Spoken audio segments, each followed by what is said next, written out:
Hello. In this video we're going to look at an activity that hopefully will help you understand confidence intervals a little bit more, especially some of the theoretical nuances. So what we're going to do, what will be really good is for you to do this at least one sample with us and follow along and pause the video. But we're going to estimate the proportion of times a penny lands on heads when you flip it. And we're going to flip 30 times, so that's our sample size, n is 30. Now, let's suppose I flipped a coin 30 times and then I just tally. And let's suppose I got heads 13 times and maybe tails 17. All right, let's say I did that. Now, let's go ahead and check conditions and see that this is okay. So, independent.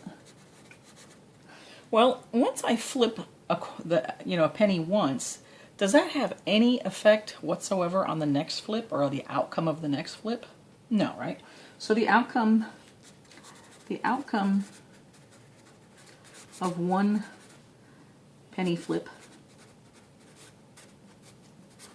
won't affect the outcome of another.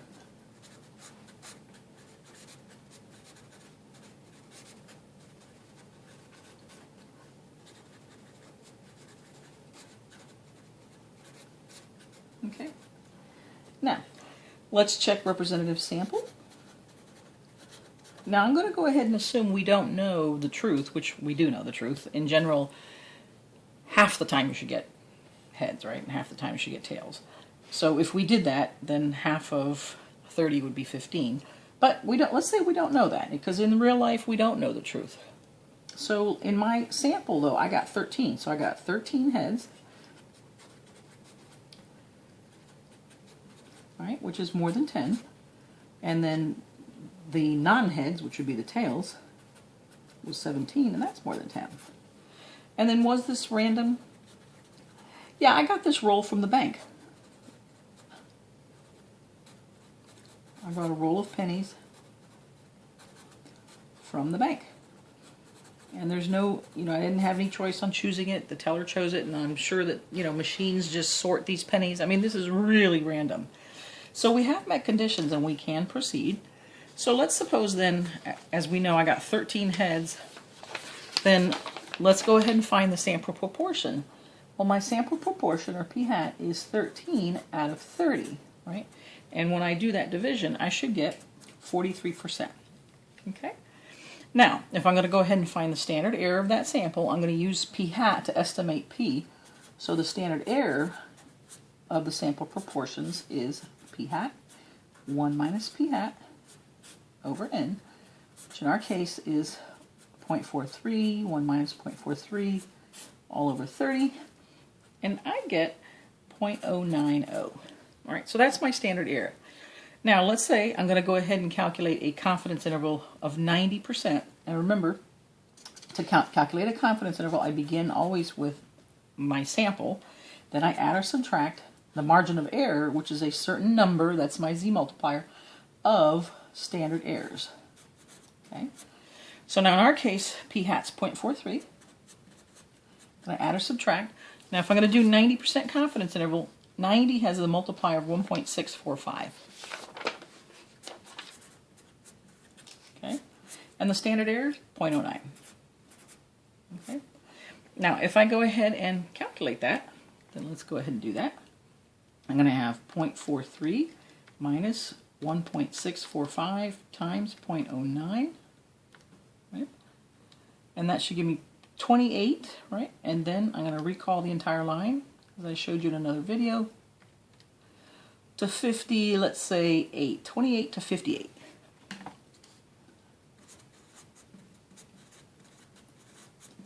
Now, we know the truth is 50, but in real life we wouldn't know. We would hope that this sample produced one of the 90 intervals out of 100 intervals that actually captured the truth. That's all we ever know. We never know if one specific interval caught the truth or not. We only know that 90 out of 100 do. So if you look at an individual basis, the particular interval you calculated either did capture or didn't capture. So if you look at the probability of a particular interval, it's either 0 or 100%. Either did capture the truth or it didn't. But we have no way of knowing that. What we do know is 90 out of 100 intervals would capture the truth with this confidence level. So then I would say with a 90% confidence, the percent of times that we get heads is somewhere between 28 and 58% for a penny. Now let's go ahead and do the 95% confidence interval. We go ahead and proceed the same way. Calculations are the same. The p hat, or my sample proportion, is the same. The only thing that's different in this calculation is what? The z multiplier, right? I use 1.96 now. N times 0.09. And if you do that, you're going to get 25 to 61. Okay? So essentially then what you see is there's a slight difference. There's a difference in the calculations, but the only difference really occurs where? Right here. The z multiplier.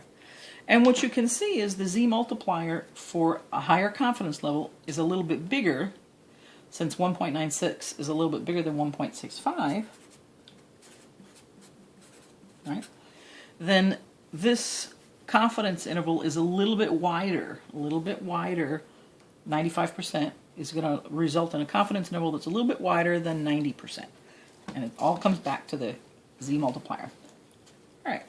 So now let's take a look at if we did this as a class and we had several groups working together and I just did one. Hopefully you'll pause the video and actually do this yourself.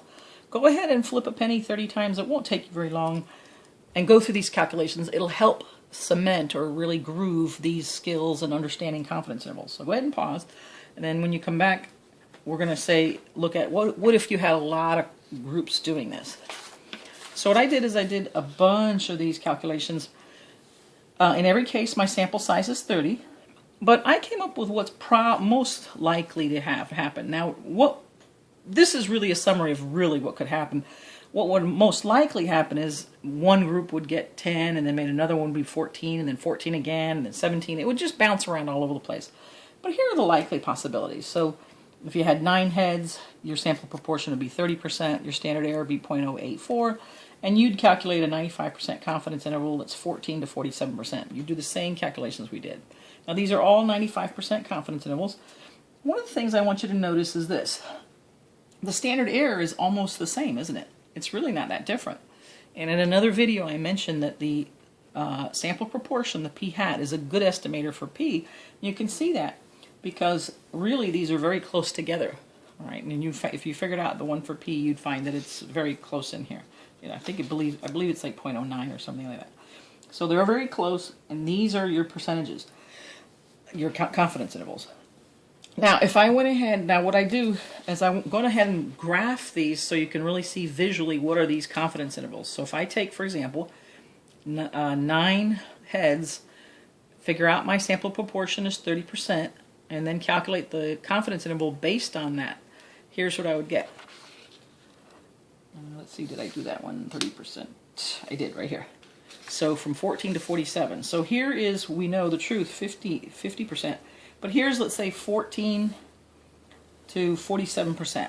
There's my confidence interval. And if I did that for not every single confidence interval that we could have, but I did a lot of them, so you could see what would happen.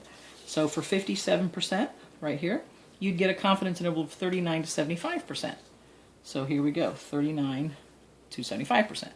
So what you can see is, hopefully, you're noticing that the confidence intervals are about the same width. Why are they about the same width? Because your standard error is about the same. However, the actual confidence intervals are different. They're kind of bouncing around all over the place. Why is that? Because the basis of the confidence interval is your sample proportion. It's in the middle, right? So when I calculated 57%, right, 57 is right about here in the middle, and then I add or subtract the margin of error on either side of that, so I get this confidence interval. But if I get a different sample, then my sample is over here. That's the basis of the interval, and so then I'm going to get my interval over here. So you notice that the intervals themselves are all quite different. However, notice how many of them do capture the truth. In this case, we happen to know the truth is 50%. Look how many of them capture it. This one does, this one does, this one does, this one does, this one does, this one does. This one does not. This one does, this one does. So you can see a lot, really most of them capture the truth. And that's what we're trying to show, is that even though the samples vary, they still create intervals where the majority of the intervals capture the truth. All right. Now, let's take a look then at just explaining that. So if you were asked, you know, explain why the confidence intervals are, well, are they the same or different? Well, they're different. So what was happening? Most of the sample proportions differ because of sampling variability. And since the sample proportions are the basis or the center of a confidence interval, different sample proportions produce different confidence intervals, but remember, most of them capture the truth. Okay? Now, we're going to extend this now. If we were in a classroom situation where we could compile everybody's information, what I would do is, for example, take all the groups' heads and add them all up, and then combine all of their flips into one large sample size. So let's say we did that. So let's suppose we tally up all of the groups' heads and tails. And I'm going to assume we had 13 groups. But again, that could vary. That's not as important.